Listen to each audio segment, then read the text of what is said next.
So in today's video, other than my shaved beard, we've got to talk about scene placement and how we're going to manipulate the building of this structure to look a little bit different. Because one thing I have a problem with is making model railroad scenes that are really square. You're watching Essentially Wood, a show about... Oh, come on. It's just a show about everything you need to know about building with wood. Like, the only time you ever really see something square in the city is if you're looking at a building or a downtown city block. Usually downtown city blocks are nice and square, so they can fit their nice and square buildings everywhere. Well, we're building a waterfront, and we might attach this waterfront to my other module that I made last year. And that means that I want to have properties that are bumping up together. I want to have two properties that had a space in between it, and the property in between it just went, oh, we're gonna sell this land, and a piece of property was built in there, whether it fit or not. And that's the thing that I'm looking for in my scene with our shipyard at Foss Landing. Now I have another kit that I want to put into this. We have Builders in Scale, the Tide Wharf kit, or the Wharf kit, I don't know. I've got most of the parts for it. I bought two of these kits off of eBay. Well, the first kit was the box and the instructions. And then the second kit was supposed to be the complete kit, but it came missing all the metal details on the kit. So I've got all the laser cut wood, I've got the plans, I've got the templates, I've got a number of pieces that are going to help me get this kit together, but I'm going to be missing the windows and doors, which I might have to substitute with some Grant Line stuff, or see if the gentleman at Builders in Scale is kind enough to sell me some more of those parts. Well, I have to put together the budget to buy those parts too, so that ain't gonna happen anytime soon. Today's video is brought to you by Helicon Focus. Helicon Focus is the photo stacker that makes the most clear photographs that you could ever make. To get 20% off a lifetime license of Helicon Focus, go to modelersguild.com/HF. And we thank Helicon Focus for their support of our show. Now, before we move any further, I want to explain what I mean by not having this scene square, because the difference I'm talking about is a lot more subtle than what you may be thinking. Where you might think that I'm talking about changing the square to an extreme trapezoid, I'm talking about making it into a slight trapezoid just to cut the edges off, just to round these edges off. I don't want a square. That's just the bottom line. Now, if we take our image and rotate it 90 degrees, we start to be able to picture what I'm talking about here. And I'm just gonna extend the canvas here so that I can draw it out alongside the photo to kind of give you a picture of what I'm looking for. Now, we're coming in from the other module, and we're gonna have to have our building on a slight angle, just a slight trapezoid. We're not working with the square, and just like in the photo, we're gonna have the boat beside the main shipyard building, and then our wood supply route is going to be beside the boat. See, it's still kind of square at the end. However, our trapezoid's going to be framed by the waterfront that's going to be an off angle, and our wood supply route, which is going to be crossing through the scene to just give it a little bit of shape and to fly off into nowhere.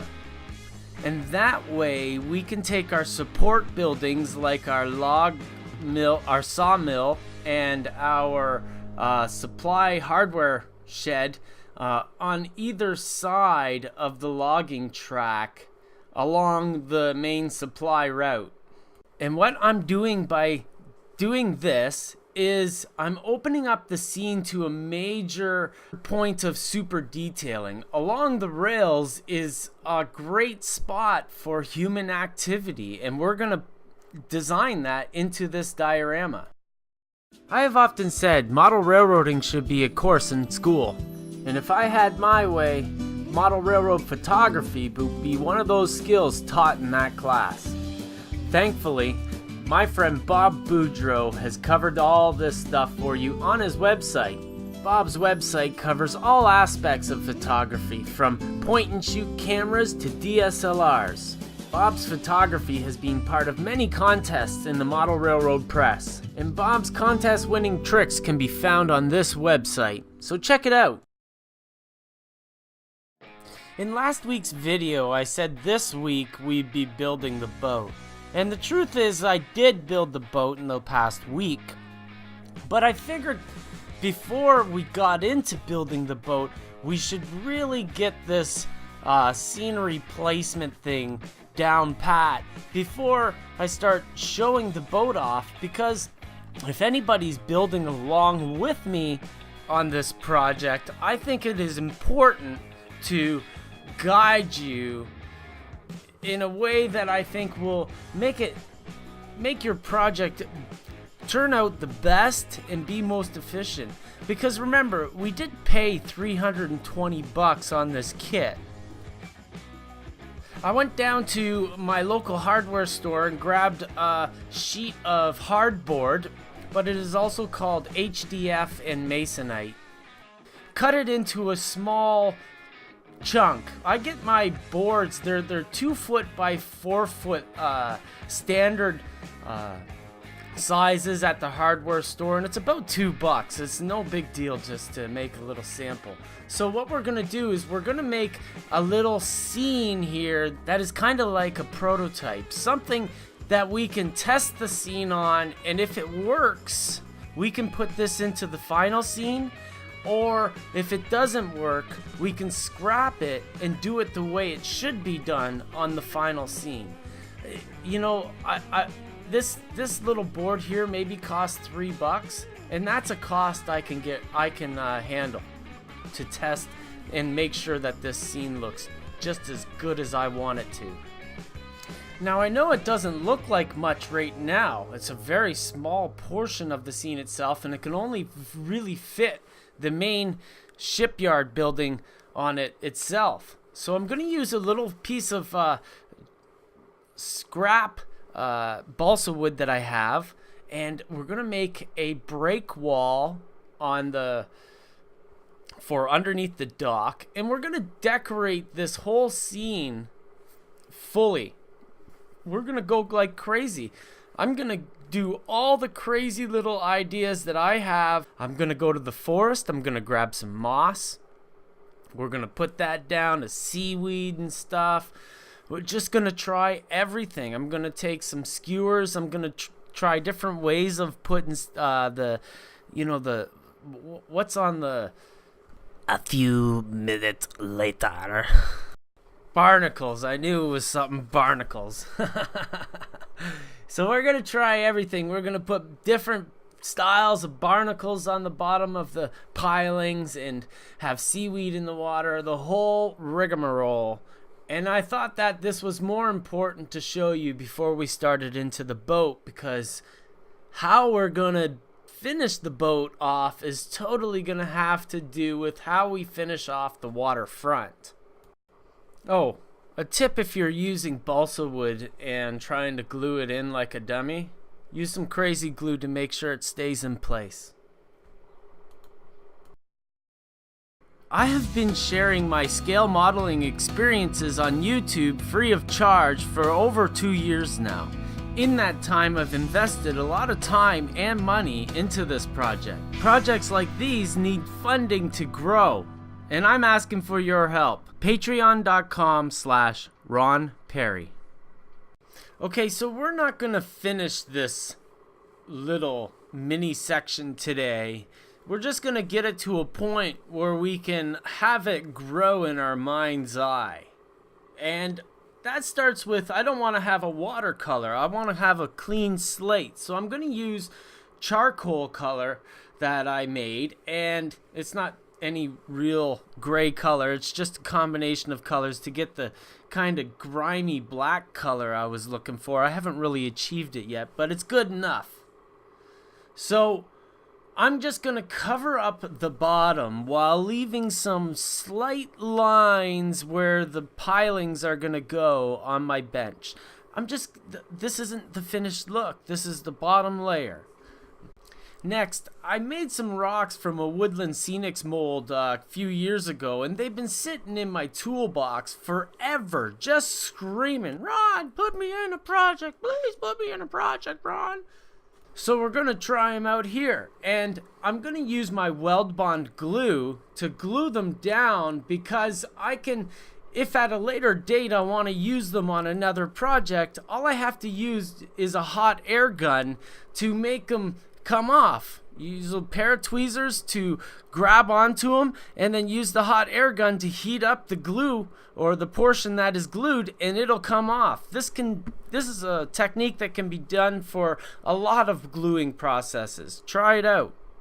Now, while the glue was drying, I couldn't wait. I had to add some alcohol, and then ink and alcohol stain, and then I added some Depot Buff. Why Depot Buff? Well, what I'm interested in here is bringing out a lot of yellows and fall colors. Like, I love fall scenery in model form. It's beautiful. So that's what I'm going to try to do. I want to go real earthy. And the other thing is I want to try out these water-soluble oil paints. And those are neat because you can use something like turpentine to really thin them out and really weather your models in a great way. Rolling stock, people who weather rolling stock and engines have been using this for a long time. And I got these paints for the weathering and rolling stock, but while I was there, I grabbed some green because I knew that I wanted to try this at some time, and the time is now, guys and girls.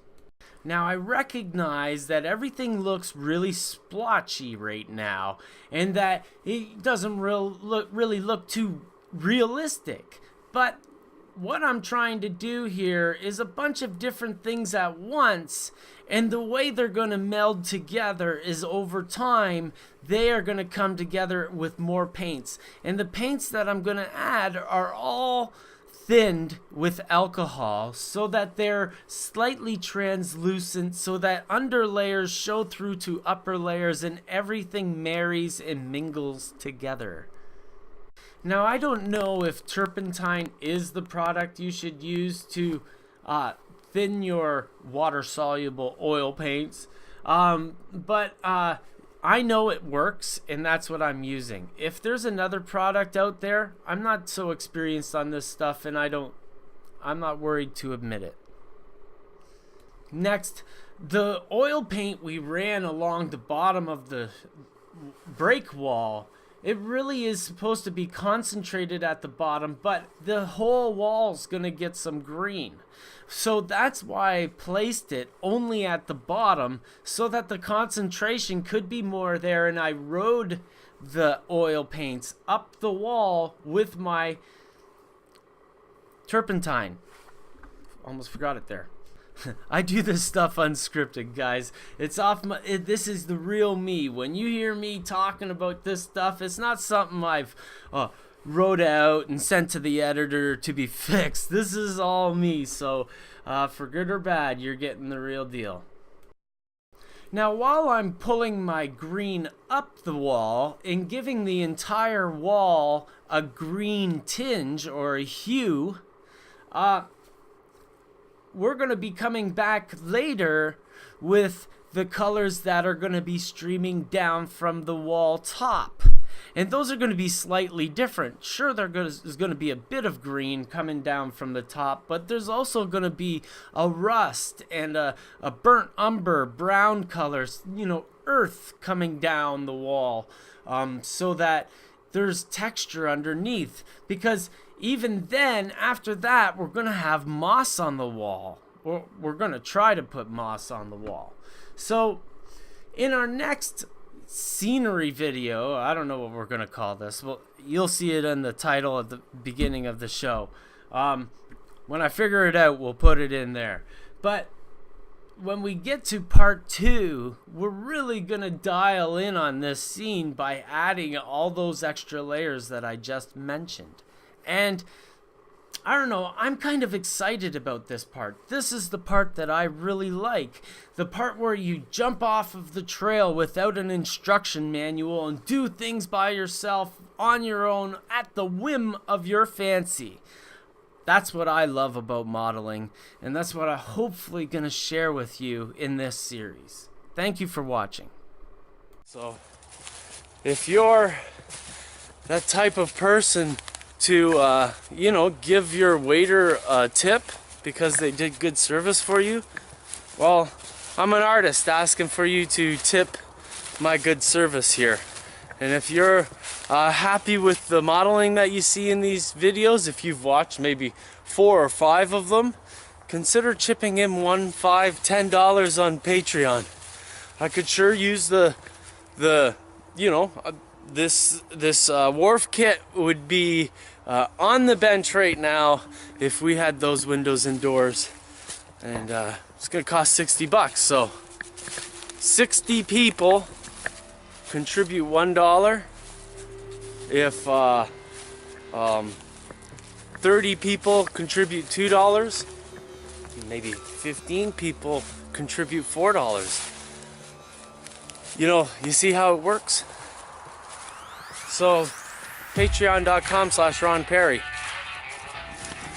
Yeah, I know it's pretty trendy to close out your videos by dropping the mic, but my artesian microphone would never make the fall. So I guess there's only one way to close this out, hey?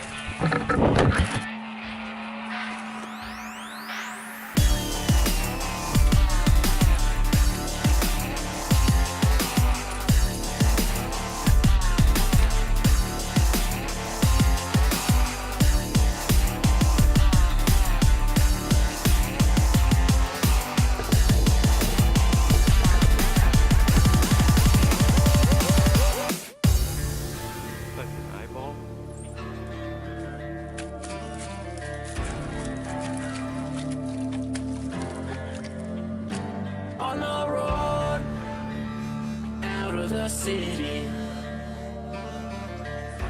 gonna leave my past behind. I will stand, take no pity, pain is broken man.